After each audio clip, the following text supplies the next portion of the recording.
Drama, breakups, and makeups. Fleetwood Mac's story reads like a never-ending soap opera, and September 12th, 1990 was one of its most unforgettable episodes. If you've ever struggled to keep up with Fleetwood Mac's chaotic history, you're not alone. Trying to follow their band timeline is a lot like watching a roller coaster of emotions, unpredictable twists, and sudden turns. And here's where things get especially intriguing. On this day, the iconic Christine McVie and Stevie Nicks both announced they were leaving Fleetwood Mac, throwing fans and the music industry into confusion. To truly appreciate the gravity of this moment, let's rewind a bit.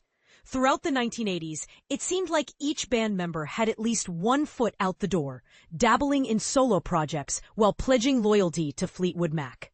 By 1982, many considered the band to be on its first real break, or hiatus. For those tracking the timeline closely, this period of uncertainty ended in 1987 with the arrival of their acclaimed album, Tango in the Night. However, even then, notable absences loomed. Lindsey Buckingham did not join the group for live performances during this era. The band soldiered on, but everything shifted when, in 1990, two of its most beloved figures, McVie and Nicks, declared their departure, thrusting Fleetwood Mac into a new, uncertain hiatus. But here's the part people rarely agree on. Why did Stevie Nicks and Christine McVie really leave? Theories and rumors swirl endlessly. Was it the notorious infighting, broken romances, or substance abuse issues the band was always in headlines for? The answers, like much of Fleetwood Mac's lore, are layered. Christine McVie reportedly left to carve out a quieter, more stable life and to explore her own creative endeavors. Stevie Nicks' situation was a touch more complicated. Not only was she following a similar artistic path, but she was also caught in a tug-of-war with Mick Fleetwood over the rights to her song Silver Springs, which she wished to feature on her solo record. Isn't it fascinating how band dynamics can sometimes resemble high school drama? But here's where it gets controversial.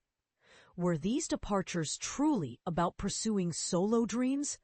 Or was Fleetwood Mac simply too tumultuous a home for stubborn, creative spirits? And did their reasons matter as much as the myth we've built around them?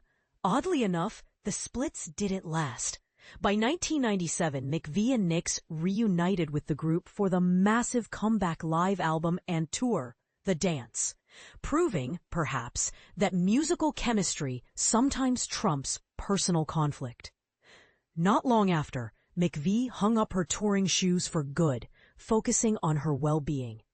While their musical legacy remains, the ins and outs of Fleetwood Mac's membership continue to baffle even die-hard fans. So what do you think? Were McVie and Nicks justified in leaving? Or should they have toughed it out for their fans? Is it better for artists to choose personal peace over band loyalty? Or is the show supposed to go on, no matter what? Drop your thoughts below. Let's hear where you stand on this enduring saga.